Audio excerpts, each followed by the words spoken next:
Evangelho de São Lucas, capítulo de número 10, versículo de número 25 ao versículo de número 34. Todos encontraram, confirme dizendo amém. E eis que se levantou um certo doutor da lei, tentando e dizendo: Mestre, que farei para herdar a vida eterna? E ele lhe respondeu: O que está escrito na lei? Como lês? E respondendo ele disse: Amarás ao Senhor teu Deus de todo o teu coração, de toda a tua alma, de todas as tuas forças e de todo o teu entendimento, e ao teu próximo como a ti mesmo. E disse-lhe: Respondeste bem, faze isto e viverás.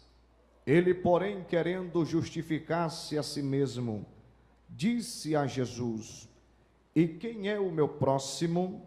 E respondendo Jesus disse: Descia um homem de Jerusalém para Jericó, e caiu nas mãos dos salteadores, os quais o despojaram e, espancando, se retiraram, deixando-o meio morto.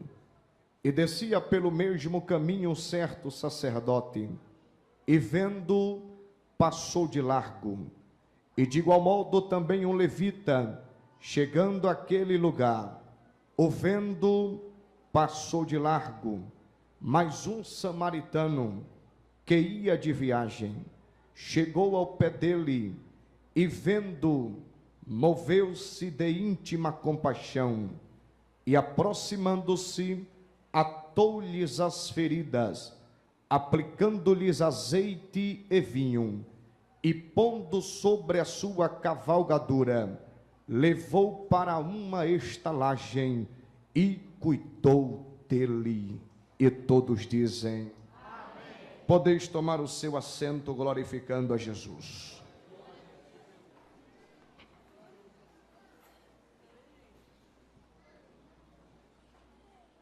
Meus queridos e amados irmãos, eu peço que você redobre toda a sua atenção, pois eu acredito que nos minutos que nos resta, o nosso Deus tem uma palavra aos nossos corações. Jesus vai iniciar o seu ministério quando mesmo completa 30 anos de idade. E o ministério de Jesus será um ministério profícuo, será um ministério próspero, será um ministério de ações e principalmente será um ministério de revolução.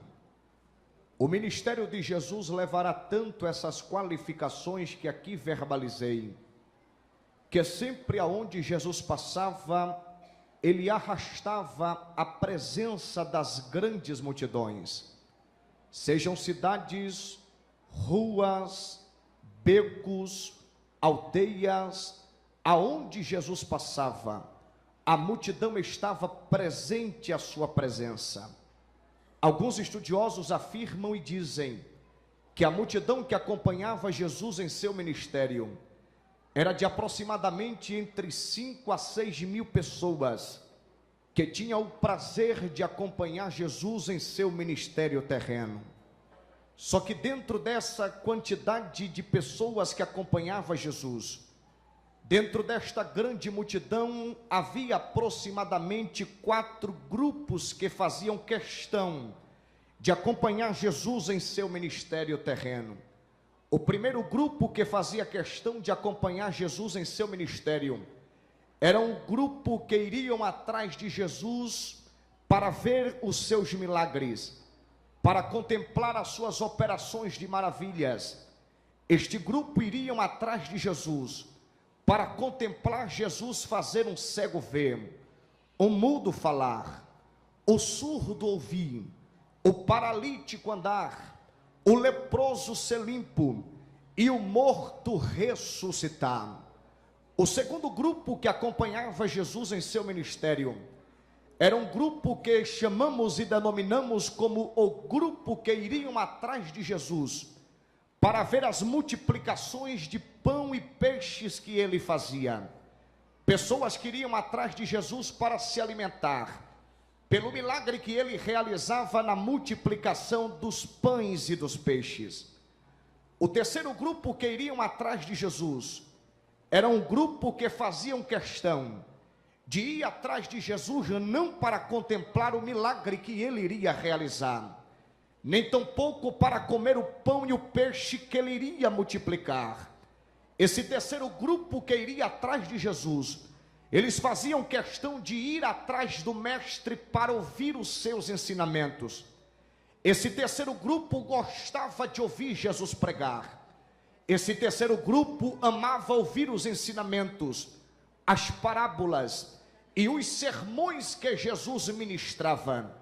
Isto é tão provável que quando abrimos a Bíblia em Marcos capítulo 2, versículo 1 e versículo 2, o texto vai nos informar que Jesus chega em uma cidade chamada Cafarnaum.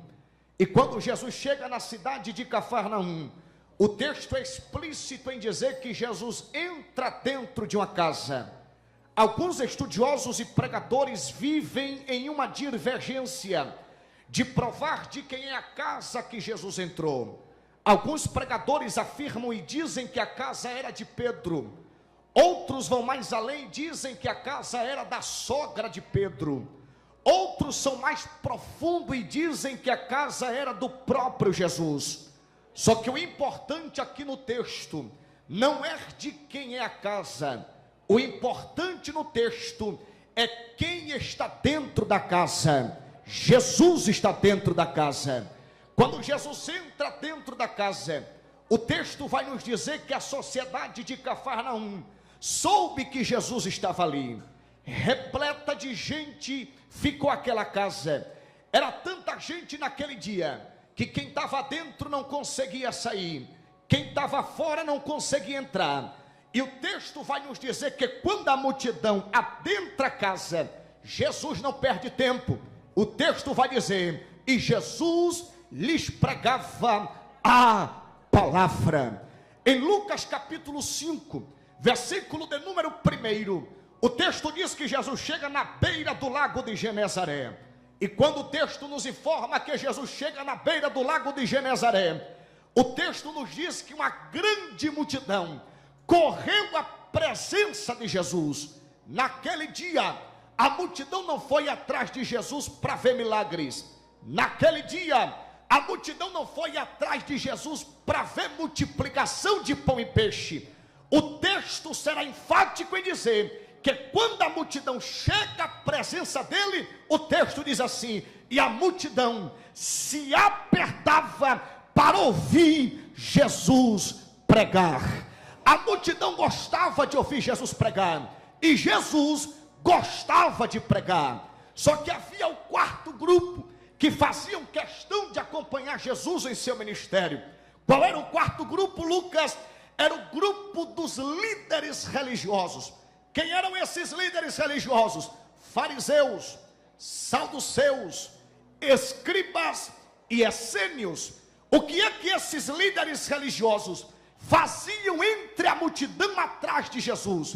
Esses líderes religiosos, todas as vezes que Jesus chegava em uma cidade, eles iriam para o meio da multidão, só que eles iriam camuflados, eles iriam disfarçados, para que ninguém pudesse contemplar e ver que eles eram líderes religiosos.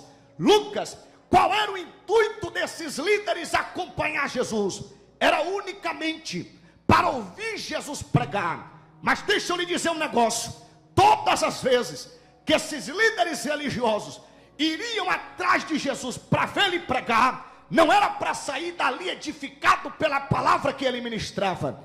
Os líderes religiosos não iam atrás de Jesus para ouvir Jesus pregar e saírem alimentados. Não, não. Os líderes religiosos, todas as vezes que eles iriam atrás de Jesus, eles ficavam atentos em ouvir Jesus pregar. Não era para sair edificados, não era para sair alimentados, era para observar e ver se Jesus falava alguma palavra errônea, se Jesus soltava alguma heresia, se Jesus iria de encontro à lei de Moisés.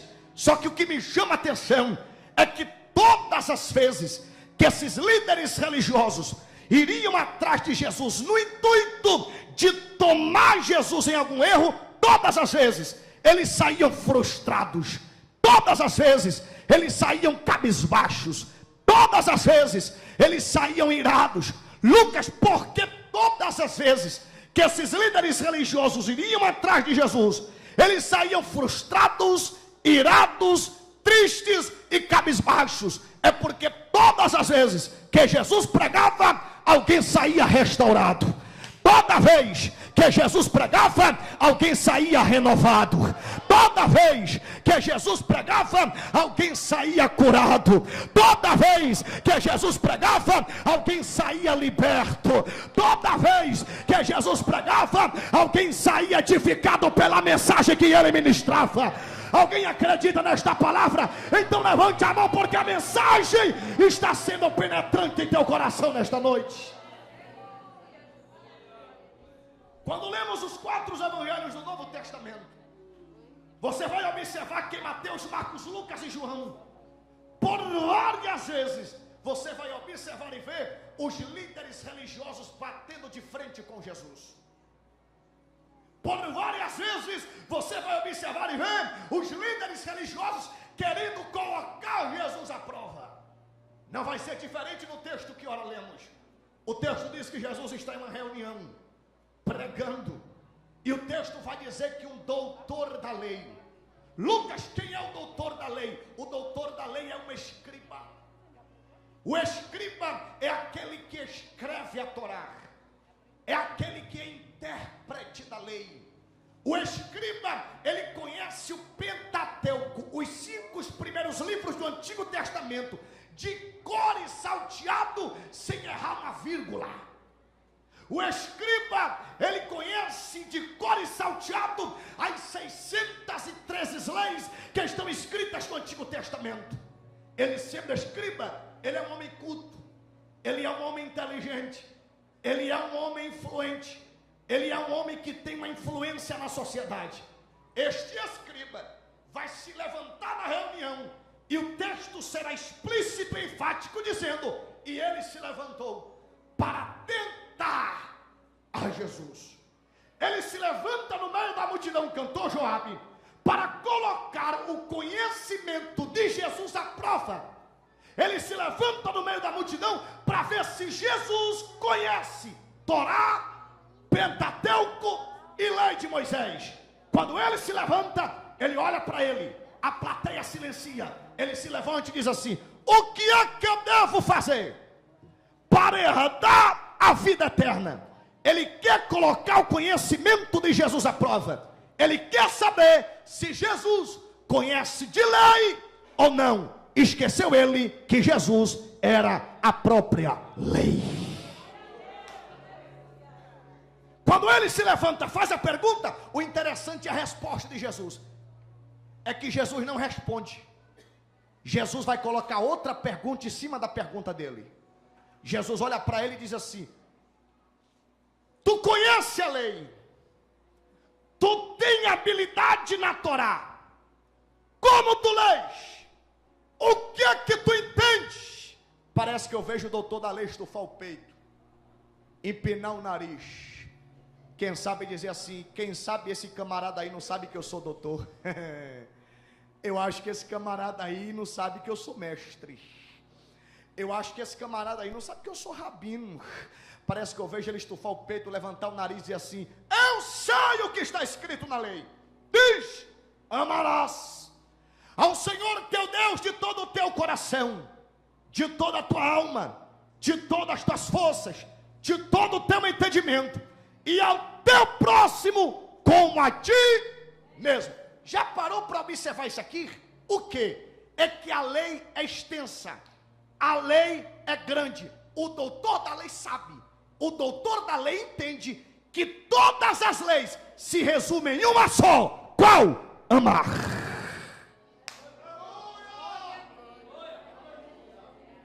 A lei é extensa, a lei é grande, mais de 613, mas ele entende que todas as leis se resumem em uma só. Qual? Amar a Deus e amar ao próximo como a ti mesmo.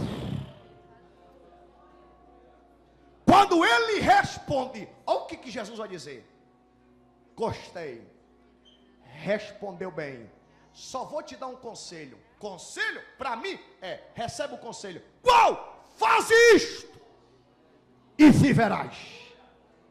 Sabe o que Jesus está querendo dizer para ele? Jesus está dizendo mais ou menos assim: tu conhece, mas não pratica o que conhece. Tu sabe, mas não pratica o que sabe. Tu tem até habilidade no conhecimento, mas tu não coloca em prática aquilo que tu conhece.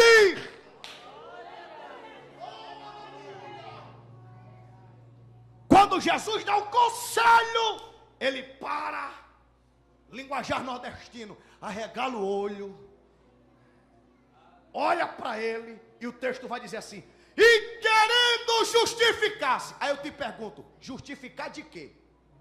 Se foi ele que queria colocar Jesus no canto da parede. Justificar de quê se foi ele que começou com a conversa? Porque só se justifica quem entende que está fazendo algo de errado. Eita, que eu vou repetir. Só justifica quem entende e sabe que está fazendo algo de errado. Lucas, neste justificar, o que é que ele está querendo dizer? Vou te explicar. Quando ele vai querer justificar, sabe o que é que acontece? A mente dele pesa, a consciência dele acusa, Rodrigo. Em quê? Em que ele só ama quem está dentro do seu quadrado. Eu vou repetir isso aqui. Pastor Wilson, quando ele vai querer justificar, ele está querendo dizer assim: eu entendi o que é que o senhor está dizendo. O quê? O senhor quer que eu saia do meu. Porque amar quem me ama é fácil. Amar quem me dá a mão é fácil. Amar quem fala bem do meu nome é fácil. Amar quem me dá oportunidade é fácil. Amar quem me abraça é fácil. Amar quem me aconselha é fácil. Eu quero ver tu amar quem fala mal do teu nome. Eu quero ver tu amar quem não te estende a mão. Eu quero ver você amar quem não lhe dá oportunidade. Jesus me traz nessa noite em Pinheiro para te dizer: tu está amando só quem está dentro do teu quadrado. Sai da extremidade do quadrado e começa a amar quem não te ama.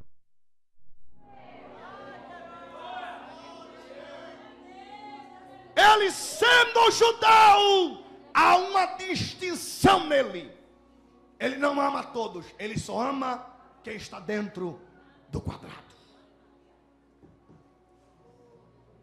Eu já ouvi pessoas na igreja, olhar para outra e dizer assim: não vou com a cara dela. Eu já ouvi pessoas na igreja abrir a boca, queridos obreiros presbíteros, abrir a boca e dizer assim: ela e ele, nem abrir a boca direito, abre ela e ele, não desce aqui de jeito nenhum. Só que hoje vai descer em nome de Jesus. Pega na mão de alguém, me ajuda a pregar aí. Eu não sei se aqui é costume, mas pega na mão de alguém, pelo amor de Deus, me ajuda a pregar. Pega na mão de alguém, não fica sem pegar em uma mão não, me ajuda a pregar. Até para pegar na mão de alguém tá difícil. Pega na mão de alguém, dá um chacoalhão pentecostal nele, nela, só para ela não dormir, e diga assim: ame quem está fora do seu quadrado.